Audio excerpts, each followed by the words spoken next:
My name is Emily Carter, and I was 36 years old when a dog owner emailed me photos of her golden retriever's injured paw and asked why my signature was on the care plan for a pet spa service I had never supervised, never approved, and never even known had happened.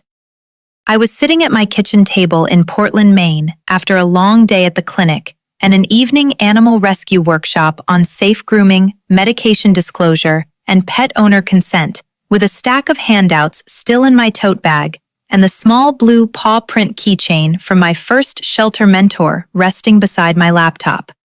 The subject line said, "Question about Daisy's grooming injury." I opened it expecting a simple follow-up from one of the rescue volunteers who had attended my workshop. Instead, the first sentence made my whole body go still. "Dr. Carter, I was told you supervised Daisy's wellness grooming plan at Harbor Paws Pet Spa. She was injured during her appointment, and I need to understand why the care form with your signature did not match what happened." Attached were photos of a limping golden retriever named Daisy, a pet intake form, a grooming incident report, and a complaint letter drafted for the state veterinary board. At the bottom of the intake form was my name, Dr. Emily Carter, Veterinary Supervisor, my license number, my copied signature, not my current signature, but one lifted from an old shelter intake checklist I had once shown my sister as an example of how proper animal records should be documented. I sat there staring at that page while my stomach turned cold because I knew instantly what had happened.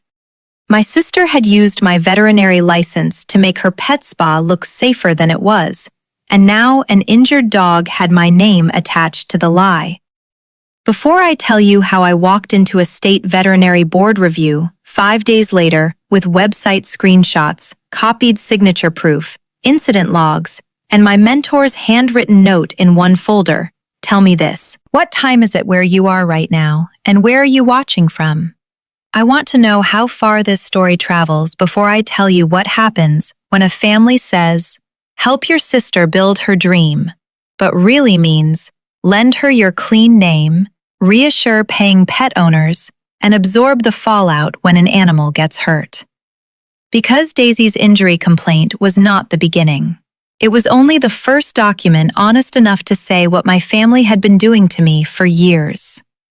Lauren was my younger sister by 2 years, and from the outside, she was exactly the kind of woman people loved to trust. She was warm, emotional, pretty, easy to talk to, and naturally gifted at sounding compassionate. She could make a stranger feel seen within 60 seconds. My mother Vivian called that a mother's heart. My father Robert called it a people gift. I called it charisma, because I had watched it rescue Lauren from consequences since we were children. She forgot commitments, made impulsive decisions, overpromised, and then looked heartbroken enough that someone else always stepped in to save her. Usually me.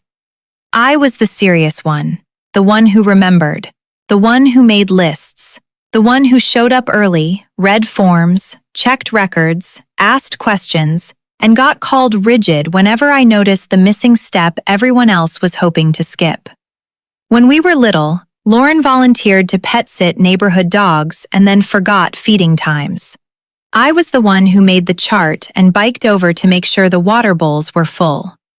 When she agreed to help the church with a weekend adoption fundraiser and overslept, I was the one who arrived early and set up crates because my mother said, "Lauren means well, Emily. Don't embarrass her."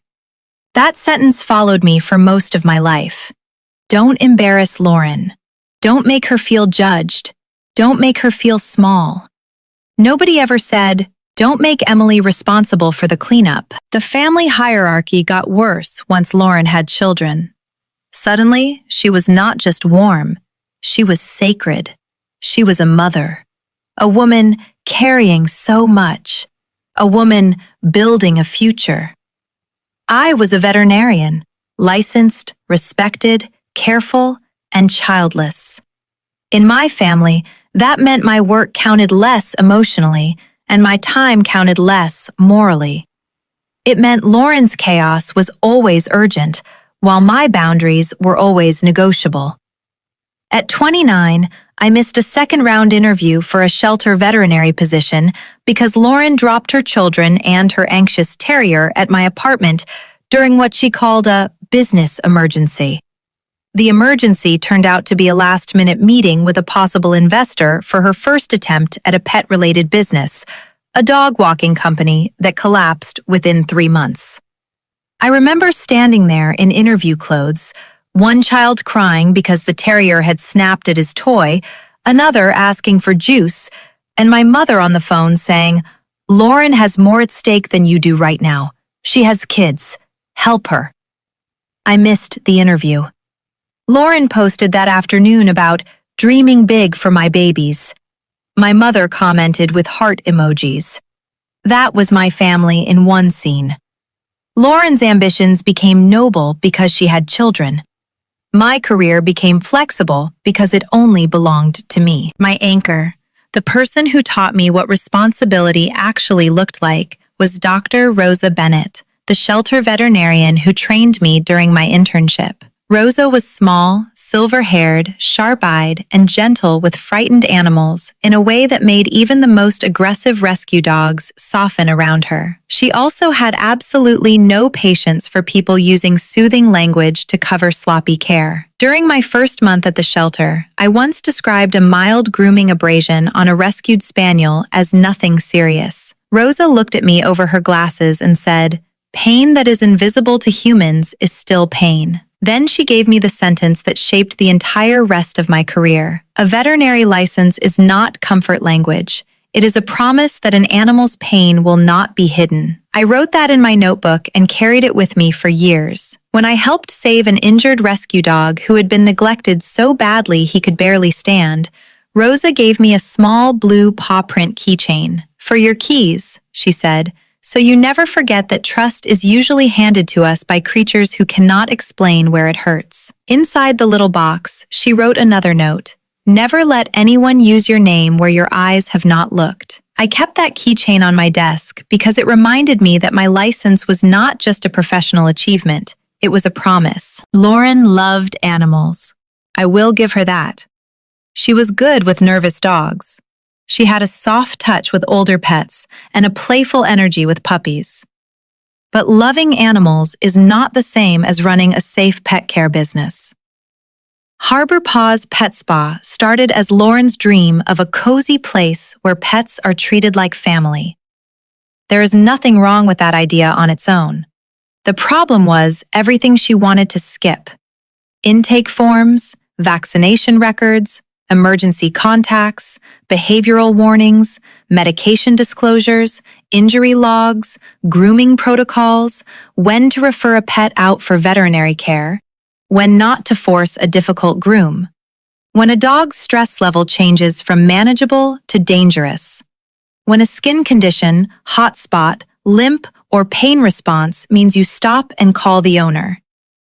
Lauren thought warmth could cover the rest. She thought being kind was enough. My mother helped feed that delusion by introducing Harbor Paws to everyone as vet-guided pet care, even though I had never agreed to supervise anything. When I pushed back, my father gave me his usual line: "Stop turning pet care into a legal problem." I still helped more than I should have. That is the truth I have to own. I reviewed a sample intake form. I told Lauren what to add and what to remove. I explained why emergency contact confirmation mattered, why vaccine records mattered, why elderly dogs and anxious dogs needed different handling, why sedation language should never be casually implied, and why no one should ever suggest veterinary oversight without actual veterinary oversight. I texted her clearly because Rosa had taught me that people forget boundaries selectively once money arrives. "You may not use my name, veterinary title, license number, signature, clinic, professional bio, or imply that I supervise Harbor Paws. General advice only. No veterinary supervision, no license use, no signature use." Lauren replied, Okay, I know." My mother replied separately, You make helping sound like a contract." I stared at that text for a long time, because contracts exist for exactly the kind of people who think warmth excuses unauthorized use. The inciting humiliation happened at Harbor Paw's grand opening brunch. There were pastel dog cookies, tiny blue paw print balloons, a selfie wall that said, "Pets are family," and a line of women from church acting like Lauren had opened the first humane business in American history. I arrived after speaking at an animal rescue workshop and immediately saw the welcome packets on the reception counter. On the front page was a paragraph that made my hand tighten around the paper. Harbor Paws offers veterinarian-guided wellness grooming with protocols supported by Dr. Emily Carter. My professional bio had been shortened and softened, but it was unmistakably mine. I pulled Lauren aside and said, "Take my name off this today." She gave me that patient little smile she used whenever she wanted the room to think I was difficult. It just reassures people. It lies to people. My mother materialized beside us almost instantly, as if she had been waiting to see which way the performance would go. "Not today, Emily," she said. Then she clinked a spoon against a glass and called everyone's attention. "I just want to say how proud I am of Lauren," she said. "She has built a business with a mother's heart. She is caring for pets like they are family, and Emily should be grateful too, because her unused vet license is finally helping a real family build something beautiful." A few people laughed politely. My face went hot. Then my mother looked straight at me and said, "You have no kids, Emily. Let your license help someone who actually has a family to build." The room went quiet in that thin, ugly way polite rooms go quiet when someone says the truth of the family system out loud. Lauren looked down, but did not correct her. My father muttered from near the refreshment table, "Don't make a scene." I said, "My license is not a family favor." Lauren whispered, "Please don't ruin this." I held up the packet. "You already are if this stays." Then I left before my tone became the crime and their lie became the victim. In the parking lot, I sat in my car with the blue paw print keychain in my hand, breathing through the old familiar anger. At the time, I thought the worst part was the insult. It wasn't. The worst part was realizing they meant it. My work was unused unless Lauren benefited from it. My clean record was selfish unless she could monetize it. My veterinary license was not seen as my responsibility. It was seen as family property I was emotionally hoarding. Daisy's owner, a woman named Karen Delaney, emailed me 9 weeks later. Her golden retriever had been booked for a premium wellness grooming session through Harbor Paws, a higher-priced package marketed as veterinarian-guided and especially safe for anxious dogs. Karen wrote that Daisy had become distressed during the appointment and was later sent home favoring one leg with an abrasion on her paw and clear signs of stress. She attached a grooming incident note and an intake sheet showing, "Reviewed under veterinary supervision by Dr. Emily Carter." My name sat under it like a lie wearing a stethoscope. The incident log was thin, almost offensively vague. Pet became resistant during handling. Minor paw sensitivity noted. Minor paw sensitivity. The photo showed swelling and a raw scrape on Daisy's paw pad. There were also gaps in the intake. Emergency contact incomplete. No full behavioral notes. A missed section on prior restraint sensitivity. No documented owner call before the session continued. Worst of all, the premium service fee included an added veterinary guided care charge. My name had not only been used to reassure owners, it had been sold. I called Rosa before I called anyone in my family. She listened without interrupting, and then she asked the only question that mattered. "Was the owner led to believe you had reviewed the animal's care plan?" "Yes," I said. Then this stopped being family nonsense and became animal harm. That sentence settled everything in me. My mother would later try to make this about loyalty. Lauren would try to make it about her dream. My father would make it about overreaction. But Daisy had been hurt under a false promise of veterinary oversight. An animal's pain had been hidden under my name. That is not sibling drama. That is a professional violation with a living creature at the center. I audited before reacting emotionally. State Veterinary Board complaint file, website screenshots, pet intake forms, grooming incident logs, copied signature source, vaccination record gaps, insurance file, client payment records, booking platform listing, family texts, cached pages of Harbor Paws premium service menu. I found the listing Lauren, though by that point she felt like every sister in every betrayal story had tried to delete. Premium pet wellness grooming supervised by Dr. Emily Carter. I found an add-on fee for vet-guided comfort support. I found my copied signature lifted from the old shelter intake checklist I had shown her years earlier. Then Mia, Lauren's grooming assistant, called me. She sounded shaky and guilty. "Emily, I think you need to know. Owners were told you reviewed special needs pet plans," she said. "Lauren said you preferred to stay behind the scenes." Then she forwarded the text thread that made my stomach turn. Lauren had written to my mother. Emily said no license use. Vivian replied, "Use it until there's a problem. Owners trust a vet." Lauren wrote, "What if she finds out?" Mom answered, "She'll be mad. Then she'll fix it because she won't let an animal get hurt." There it was. My ethics as leverage, my compassion as the trap. My family had counted on the exact thing that made me careful to make me controllable. I sent one formal non-consent statement that night to the State Veterinary Board, the pet spa insurer, the booking platform, and the animal rescue ethics contact who had hosted my workshop. I stated that I had not supervised Harbor Paws, had not reviewed or approved premium grooming protocols, had not authorized use of my veterinary license, title, signature, bio, or any representation of medical oversight, and had not reviewed Daisy Delaney's care plan or incident record.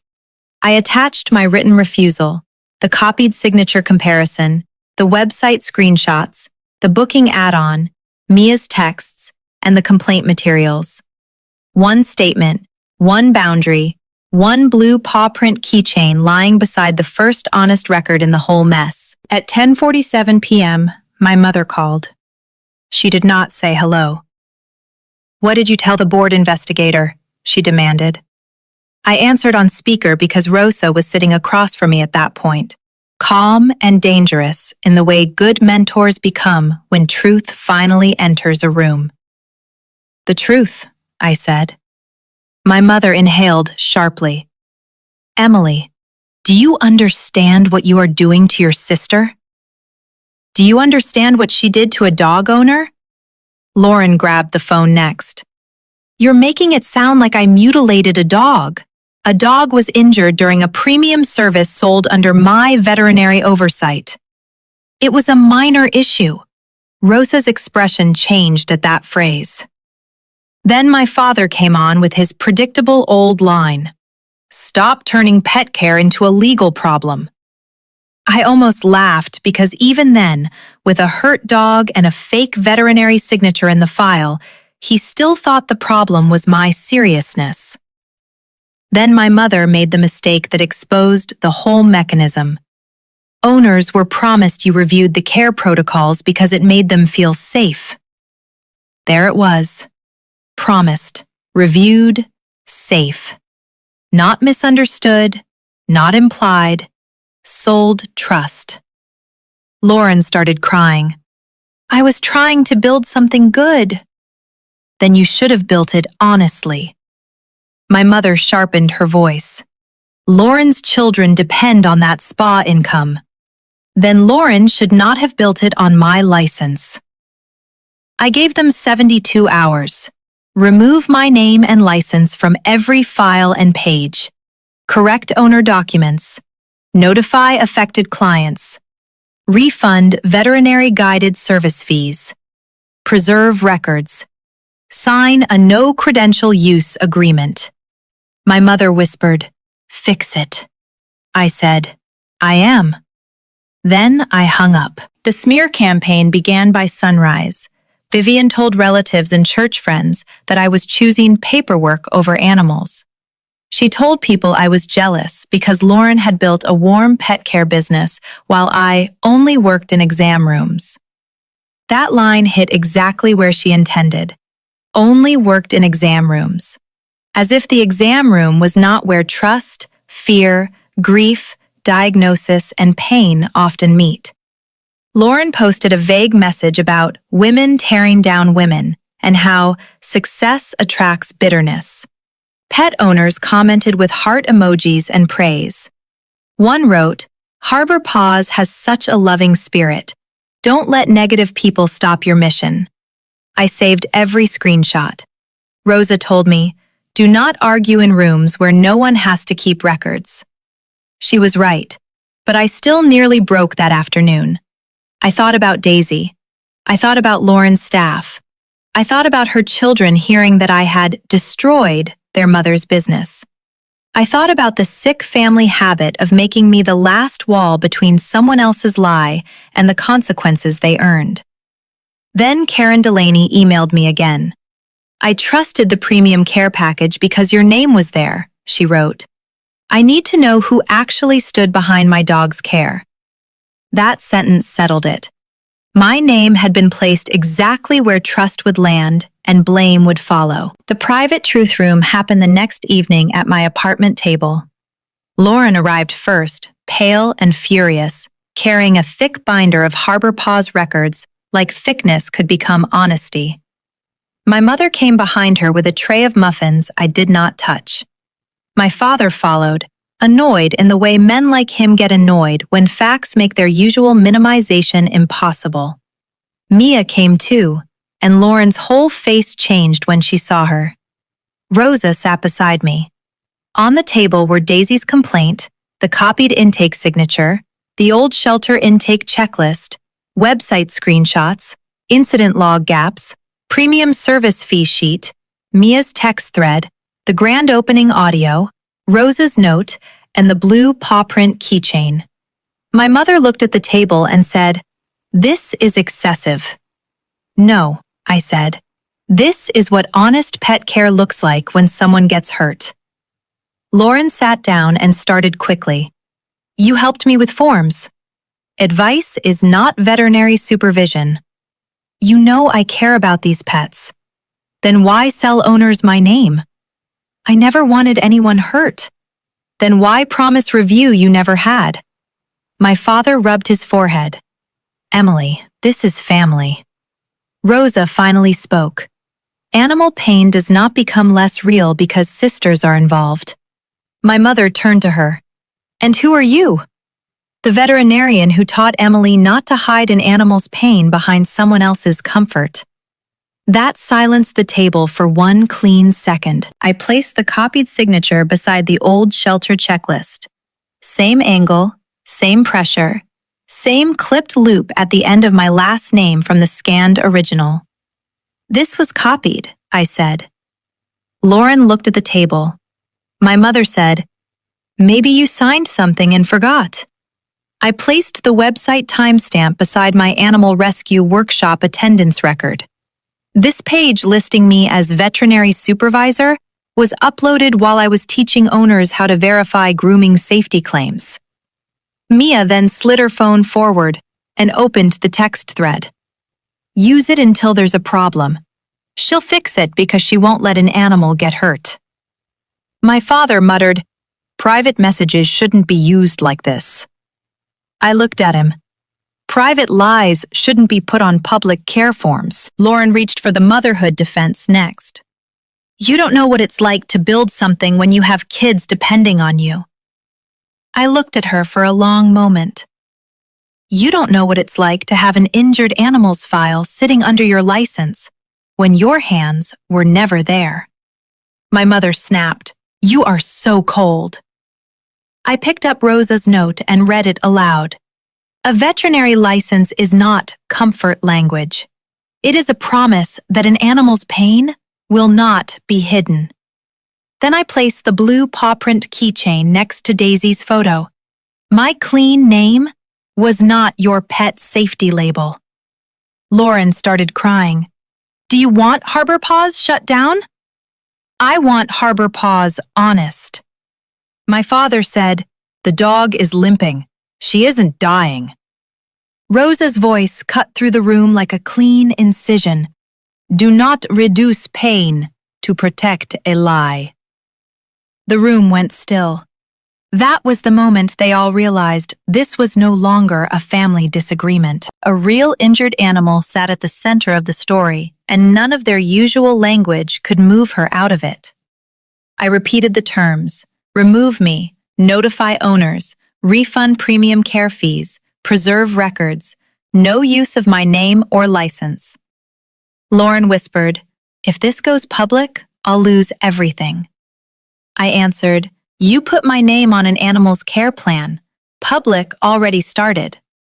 The State Veterinary Board review and pet spa insurance meeting happened 3 days later in a plain conference room with a long laminate table and a faded poster about animal handling on the wall.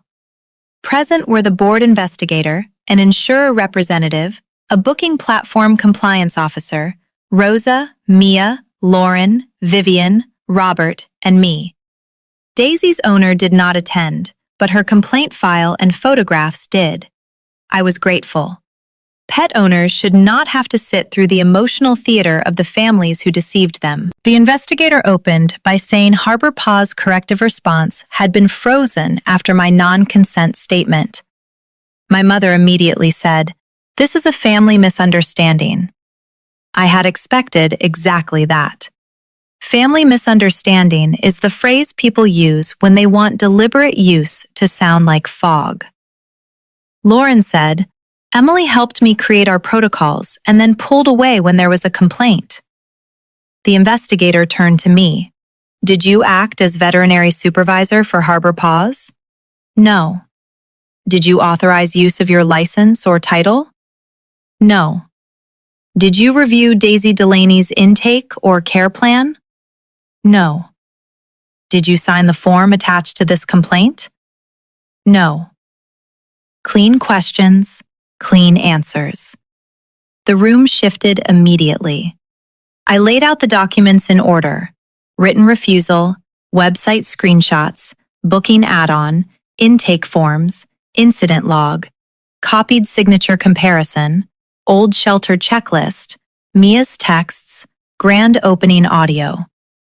Rosa explained that veterinary supervision requires actual oversight, actual review, and actual responsibility, not a sister's general advice used after the fact as marketing language. The insurer representative reviewed the premium service fee and said coverage assumptions may have been influenced by the representation of veterinary oversight. The booking platform officer confirmed Harbor Paws had promoted a premium veterinarian-guided service tier. Lauren tried to say the injury was unfortunate but minor. The investigator replied, the injury is one matter, unauthorized veterinary representation is another. That sentence separated the emotion from the record so cleanly that even my mother went silent for a moment. The face-slap-proof moment came when Lauren claimed I had verbally agreed during the grand opening brunch. I played the audio. My mother's voice filled the room first. You have no kids, Emily. Let your license help someone who actually has a family to build. Then my voice followed clearly. My license is not a family favor. The investigator did not react outwardly, which somehow made it worse for my family. Then I placed the website upload timestamp beside my workshop attendance record, proving the page listing me as veterinary supervisor had gone live while I was teaching an animal rescue seminar on exactly how to verify care claims. Mia confirmed that owners were told I reviewed premium care plans. People paid extra because they believed a veterinarian stood behind it, she said. My mother whispered, Mia, stop. Mia answered, Daisy got hurt. The room went still again. There are sentences that do not need volume. The investigator looked directly at Lauren. Were you aware Dr. Emily Carter had not consented to being listed? Lauren hesitated, looked at my mother and said, I thought she would help if there was a complaint. There it was. The whole family system in one sentence. Use me first. Count on my conscience after harm appears. My father said nothing. My mother looked down. Rosa rested one hand on the blue paw print keychain as if to steady the table itself. The consequences came in professional language, which is often the heaviest kind. The state board removed me as listed veterinary supervisor and documented my non-consent. Harbor Paw's corrective response remained paused, pending accurate owner notifications, record correction, and review of its handling and incident reporting procedures. The booking platform suspended Harbor Paw's premium wellness listing until veterinary claims and owner materials were corrected. The insurer required updated documents and a review of service fees connected to false medical supervision claims. Affected pet owners had to be notified that I had never supervised Harbor Paws. Premium fees tied to veterinarian-guided services had to be reviewed and, where appropriate, refunded. Lauren's local, mom-owned pet spa success feature was canceled after the board review came to the attention of the writer. My mother cried in the hallway and said, "You ruined your sister's future." I looked through the glass at Lauren signing acknowledgement forms. "No," I said. "I stopped her from selling trust she did not have." My father said, "You could have fixed it quietly." I answered, "Quiet is how Daisy got hurt." The fallout was loud, then strangely clarifying. My mother told relatives I had chosen paperwork over animals. Lauren told people I had attacked her dream. Some owners were angry with her. Some were angry with me at first, because my name had been the reason they trusted the form.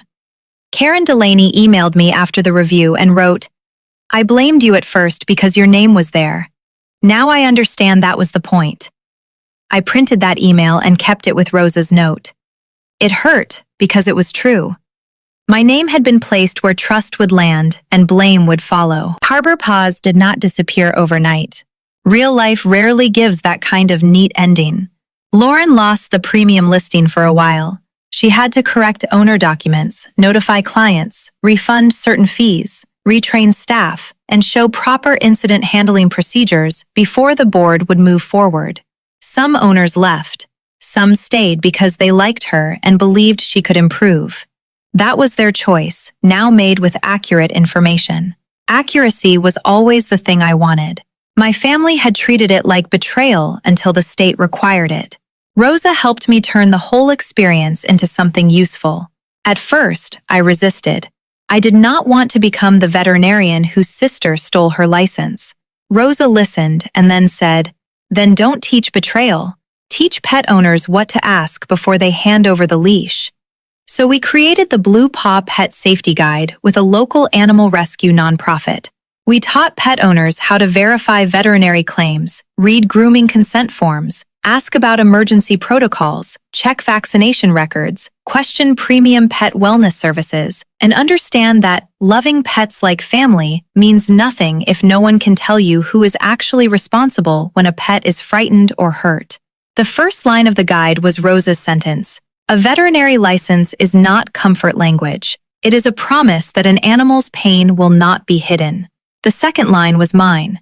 "A veterinary license is not a family favor." At the first workshop, I placed the blue paw print keychain on the table. A rescue volunteer asked why I used that as the symbol. I said, "Because care starts long before the leash changes hands." A dog owner in the front row asked what to do if a spa says a veterinarian supervises the care, but the veterinarian is never present. Rosa answered, "Ask for the record. Warm branding is not medical oversight." That line went into the next edition. We added sample questions. Who reviews special care pets? What happens if my dog shows stress or pain? Who calls me before a service continues? Is the person named on this form actually involved? Can I verify that directly? Simple questions. Questions that protect animals from marketing language dressed up as safety. Lauren and I are not close now. We are polite at holidays in the careful way families become polite when the record has already said what they refuse to say. My mother still calls it the harbor pause misunderstanding. My father still thinks I made it too official. I still practice veterinary medicine. I still volunteer at rescue workshops. I still believe warmth matters in animal care. I also believe warmth without responsibility is how pain gets hidden. I keep the blue paw print keychain on my desk. Sometimes, before a pet safety workshop, I hold it in my hand and remember the grand opening brunch, my mother's voice, Lauren's silence, Daisy's injured paw, Mia's shaking hands, the board investigator's clean questions, and the moment my sister admitted she thought I would help if there was a complaint. They did not think I agreed. They thought I would absorb. A family that calls your boundaries selfish while hiding animal safety risk under your license does not want help. It wants trust without consent. My clean name was not her pet safety label.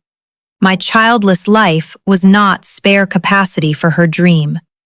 My veterinary license meant an owner could trust that an animal's pain would not be hidden, and I will never let anyone turn that promise into family currency again. If your family used your professional name to reassure owners and then called you cold for telling the truth after an animal got hurt, would you still call that support? And if the little blue paw print keychain that once marked your first shelter rescue became the warning that taught pet owners to ask who really stands behind a care plan, would you put it away to keep the peace? Or would you set it on the table and let every borrowed promise finally answer for itself?